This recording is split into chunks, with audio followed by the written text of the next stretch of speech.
In this episode of Transparency Agenda, we're going to talk about sexism, feminism, and what I've done to help and hurt both of them. LPJ Design presents.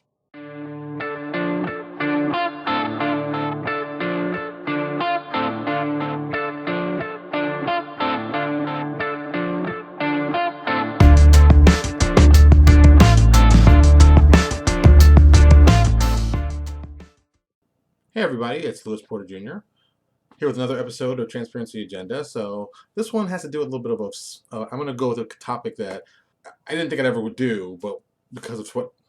Okay, let me tell you what's going on. So recently, I put together an art order for someone to put together for a new iconic I was doing. I read a story that you can find on our Facebook. This is actually a pretty cool story. I'll see if I can put the link below so y'all can read the story. It's about an African American, well, I can't really say African American, uh, an African samurai. Now, most of you are thinking like, oh, okay, I know what to mean Afro samurai. I'm like, no, I mean a legitimate African who apparently went to Japan in, I believe it was the 15th century, and became a samurai. And I saw this story. I forgot where I found it. I saw it online. I read it, and I was like, this is the coolest thing I've read all year. It's amazing. I mean, come on, dude. Just African samurai 1500s. I mean, it sounds awesome. And I was like, this is kind of cool. Yeah, I'm like, I could do a really cool character. And just because I saw it, I had to do it. I mean, I had to do an iconic based on it for New Exodus. It's just something that really appealed to me and really, touched me. I mean, hey, look, black guy, samurai, that sounds cool as hell. I mean, Afro Samurai should have proven that. So this is just another extension of that. And I saw it, I guess it was a real story, because it's a real, actual historical story. I'll find it in my thread. I'll find, like I said, I'll put it in the notes so you can see it and read it. It's very, very interesting. So it got me inspired because I kept thinking about, oh, I'd love to do a samurai icon for New Exodus, but I don't know what I want to do. I don't know where I want to go with it. And this came out and really excited me. Fast forward to a few days ago, I pitched what art I wanted to do to, I can tell you, Lance Red, who's done a lot of work for me, done a lot of even my iconics. I said, hey Lance, I really want you to do this new samurai I'm doing. I'm doing a female samurai. I'd like it to be, a black woman, and we based the woman off of, Serena Williams. Now, physically, I think Serena Williams is like intimidating. She's in awesome shape. I mean, boom! She got those guns. I mean, but my arm, I mean, look, I got, damn, well, it's not like it used to be. But it's like, her arms are like rock hard and she's in good shape. But she got a wide back. So when you see her, you see power. You know that she's not messing around. But she's kind of sexy. She got it, not for everybody, but I like that figure. That's a figure for me. Don't, if she comes on by, I'll put her right next to us. I'll be right here. We'll look good together. We'll look good together. So, I thought she was the right kind of look for the woman I wanted to put. I think she's what I'd say is more atypical, what you expect to see from women. I just thought it was just a cool idea and it made a lot of sense. So while putting it together, I was talking to Lance and I pitched some visuals of what I wanted to do. And then one of the last pictures I sent him, and this is where this is going to be the bad moment. This is where you're going to start cursing me out. I sent him a picture of Baby Doll from Sucker Punch. And I sent him all these very traditional, very Japanese, very samurai-looking armor. And I sent him this picture. And I told him, it's like, I want her to be a cool-looking samurai.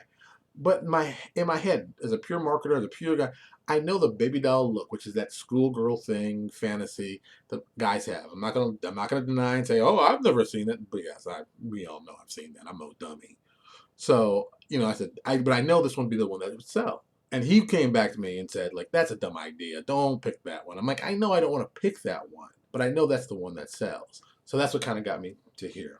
Feminism, sexism, and RPGs on the purely art. We're talking about art side. And as a publisher, I have to take full responsibility for all the stuff I've done. I'm a publisher, my company, my name's on it. And I've done a lot of pictures. I'd say, well, yeah, but it's not a lot. I've done a lot of pictures where the sexuality was really, a lot of guy fantasy. I'm not going to lie. Large breasts, small waist, super over sexual. And I did some pictures like that. Now, what I can say that I have done also is that I've mitigated it both ways. I've done women that were hypersexual. I mean, okay, let's go to my website, neoexodus.com. We have several female characters. We have a lot. Let's just count right now. 1, 2, 3, 4, 5, 6, 7. 7 of our iconics are female. and they do range from, I always say, uh, super over duper sex pot. We have our machine smith, Milka. Milka is very over the top sexual. Not even. I mean, I can't even. I mean, it's a redhead and a really tight shirt, and the breasts are popping out. It's really. And there are women who are like, why would you do that? Because I knew it would sell. I'm not gonna lie. I knew people would see her and be like, oh, she's hot. I gotta see that. And that's why I made it. I'm not stupid. I was manipulating people by the way she looked. That's the total thing like that. 100%. That was the motif on that. If you look at Orsai is probably the best. Keep pushing the wrong button. Orsai is probably the best example of the exact opposite of that. She is covered head to toe, and she's swashbuckler. I mean, she looks like a swashbuckler. You see her, the boots, everything looks swashbuckler. It's not over sexual, but she's still cool as hell. It's a cool picture. And if you see all of our latest adventure, our Chronicle of the Gatekeeper, she's the girl in the fighting the Vespin. It's a big insect guy. She's fully dressed. She's there. She's in the action. She looks good, but it's not over sexual. And so, once again, this is the issue that I came up with. It's like, and I've been accused of it. And I admit, I've made women overly sexual and stuff I've done. I'm a boy. I did it. I'm guilty. I take full responsibility. But at the same time, the flip side of this, which always makes me, laugh a lot, is that my setting, Neo Exodus, is probably the only setting that I know of, out of the five major empires, four of them are run by women. And the last one's run by two brothers who happen to be African-esque in appeal, or even Middle Eastern in appeal. One brother's Middle Eastern, one brother's very, very dark skinned black, African black, like me. And that's how we built the entire setting. It's run by women, and we've given women a lot of power, and we made women tied into the story. And I think I've done everything to make it kind of interesting. I've always wanted to get more women involved in the Exodus. I like the setting. I think it's interesting enough that it gives you cool stuff. But I always thought the women aspect that I presented would help sell us. But at the same time, I've done some pictures and I've done some stuff that was not really appealing to women. And looking back, it's like that was really stupid. I shouldn't have done that, and that was really stupid. And the reasons being, not just the selling. It's I never want people to be uncomfortable when they're playing my stuff or looking at my stuff or doing my stuff. I don't want people to pick it up and be like, oh my God, do you see her breast out like that? Oh my God, I don't know. Because I didn't realize this for a long time. Women who game sometimes, a lot of times, run across the wrong type of gamer males who aren't there for gaming, but trying to pick up the girls with their gaming, which I think, dude, we're all here to game. We're here to have some fun. We're supposed to do a lot of fun and have fun. It's not a pickup spot. If you want to talk to them after the game, that's something. That's after the game. During the game, you're playing. You're in there. You're fighting. She might be playing the barbarian. You might need to do some cool stuff. She may be playing the wizard. You might need a fireball once in a while. Looking at it now, it's kind of I don't want to say sad, but it's kind of sad that some people don't see it like that. They're thinking, "Oh, girl at the table, time for me to be the asshole of always men and try to pick her up." It's like, dude, what are you doing? You don't have to do that. Just it's a girl. You've seen a girl before. Your mom's a girl. Just treat like you treat your mom. It's not that difficult, and that's what you do. But even I fall to it. I mean, I've done very, very, very super attractive pictures of women and some just average, normal, non-sexified, but cool. I think, as a publisher, that's something I have to think of. And, definitely being a minority in the industry, I want to present the best face to anyone who doesn't look like the typical person who plays this game. I want them to have a good experience. I want them to enjoy gaming and also feel that, hey, this guy's all about empowering women. But I definitely don't want women to be, thought it's just objects to use. But that's just stupid. I just, like I said, and I tell people, I've done stuff in the past, maybe not the most brilliant thing, but I've gotten older, and thankfully I've gotten a little bit smarter, and just know better now. But at the time, you're thinking, oh, this is hot.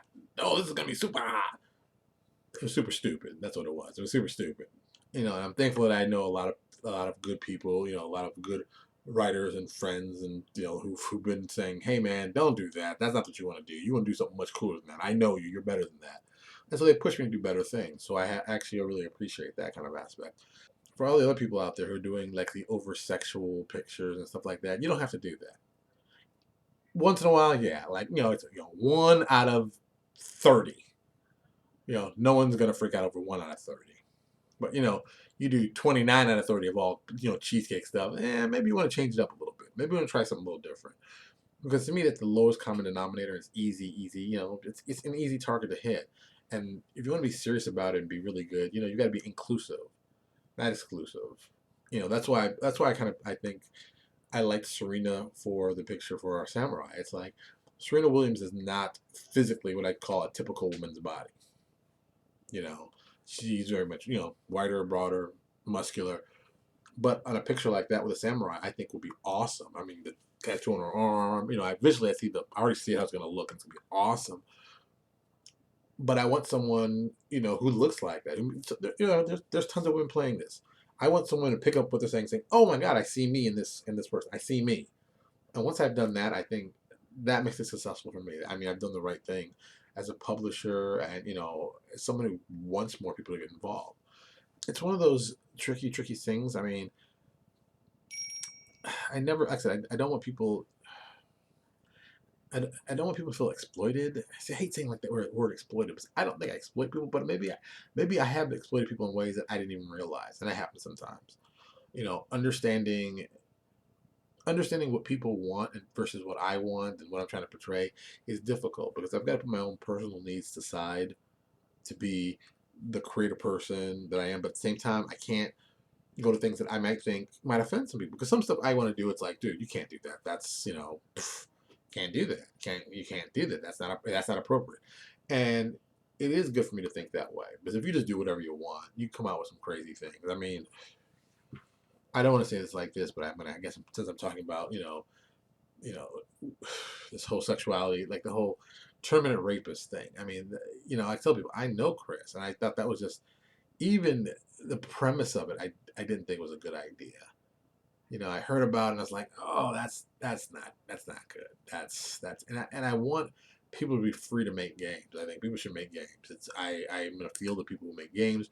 We're creative. This is what we do. We enjoy. But that being said, let's not make just stupid games. It's like, I mean that wasn't good. That wasn't good. I think that's part of it. And I think what helps. I think what helps in any kind of situation like this is getting more female writers involved. The more female writers you get involved into gaming, the more different facets you'll see about gaming and writing in general, and comic books, whatever it is. The more you get people who are different than the status quo, the more interesting stories you'll get. The more ability you'll see something different you haven't seen before. And I think that is important as not just a publisher of games, but a person who builds intellectual property for you to enjoy. Uh, you know, there will be times, of course. Will I do? I mean, will I never do a picture of a woman that's maybe scantily clad? Of course, no. Of course, that's just silly. It isn't. Going from one extreme to the other isn't a great answer. A logical balance and when it's needed. If you're doing a femme fatale, well, I expect her to be sexy because she's a femme fatale. If it's a little more respectable, if she's an archaeologist, do I expect femme fatale? No, not really. I expect them to be like an archaeologist. Oh, she looks like an archaeologist. I think when you make a character as an image, you should look at that character and be like, oh, that's such and such. IBM had a certain look to the people that were involved with them. You knew an IBM person was like, oh, that person looks like they're from IBM, or that person looks like a lawyer, or that person looks like a cop. That's the kind of thing you want to do with your drawing, and I think that is important to develop just in general. I mean, it's only good for you as a person and good for a business, because I mean, people don't want to work somewhere where they feel like they're going to get molested, male or female. You don't want to feel a place where like, oh, this is kind of skeevy. I'm out of here. I don't trust this place. You want to feel comfortable. You want to be there and be like, okay, hey, I got this crazy idea and I got this crazy story, and here's my pitch. Boom. Do you think we can do something with this? And you say, yeah, I think we can do something like this. And it just, I don't want people who are feminists to be like, this is gonna sound bad, but you understand. I don't want them to be like some black people I know that everything is racist. Everything is racist. This is racist. This is racist. Like, everything isn't racist. Some things just are what they are. Everything's not racist. Calm down. But this is racist. Same time you have women say this. Oh, this is this is against feminism. This is against women. Sometimes it isn't. If you look at everything as being it's something negative, to you it will be. Anything innocent and simple that's not will appear. I don't want that to happen. I want people to give an open mind, have open discussion, and let's talk about it because it helps out when you talk. I mean, I don't know everything. If I don't understand anything, first thing I do is like, hey, can you please explain this to me? I don't understand. I am not familiar with this. Please help me. And I think people generally appreciate you spending some time to at least ask some questions because you can see something and be like, well, there must be that, and that's what it is, and not really understand what's going on. And I think that happens a lot. People assume from their perspective, and that's the right perspective. I can't see this person's perspective, but it's different from mine, and I don't agree with it. So, I my thing is, I have a lot of friends of mine who are Republicans, and they are diehard, super hardcore Republicans. And I'm always like, I like hearing their opinion about stuff that they are very Republican about, and hearing why do you feel that way? Why is that? And, oh, I never saw it that way. And I think that's the interesting part. You need to talk to someone who isn't like you, so you can get some information that you didn't know, and find out why they feel the way they do. And I tell you, the majority of people I know are Republicans, good friends, well respected, great opinions, great stuff to talk about. I mean, just from purely of information and a great, seeing where they're coming from and why they believe that. It's like, okay, that's kind of cool. I can agree with that. I can disagree with that. I understand why you feel this way. I think that's kind of cool. I think, some people are like, oh, he's Republican, so I don't want to talk to him. Like, that's the dumbest thing I ever heard. If you might be a Democrat, but you want to get some points across, so you got to talk to people. You got to understand their position. They got to understand your position. You talk. You find a middle ground somewhere, and you work some stuff out. And some stuff may not be able to work out, and that's probably like 10% of the stuff that can't really be worked out. The other 90% is just stuff you can talk about and learn more. If you like me, if you support more women in gaming, are you buying more stuff from women? Because just put it bluntly, money decides if something is going to be good or bad. Money. This is a business. We're all in business. We're about making money. If I have one writer who's a male who sells 10 copies, I have another writer who's a female who sells 30 copies. I don't care if the male's a good writer. I want to talk to the female writer, but she sold 30 copies. She must have done something right to sell 30 copies. So she's going to get another job. If the stuff isn't good, eventually the sales will come down. But if the stuff's really good, and the more people read it, it's only better for us in the long run. That's all I'm saying. So, wow, I didn't realize I've been on this long. See what happens? You get on a rant, you start talking, you use words like sexism and feminism, and people are going to probably come to it when they see those titles and then see all kinds of crazy stuff. So let's discuss these points of view calmly and respectfully. Down below, put your comments in, you know, say some stuff to me. I might have done something wrong and I might have offended you in the past. Please feel free to say that. Just don't curse at anybody. That's what I'm asking. Don't curse to each other. I mean, that's not cool. We don't get any arguments. Let's express how we feel and then make logical decisions. All right. I'm gonna finish this up. I gotta edit this, put it up, and I gotta bed because I'm sleepy. See these eyes? See these? I'm sleepy. Whew. Long day. There you go, camera. Long day. I'll talk to y'all later.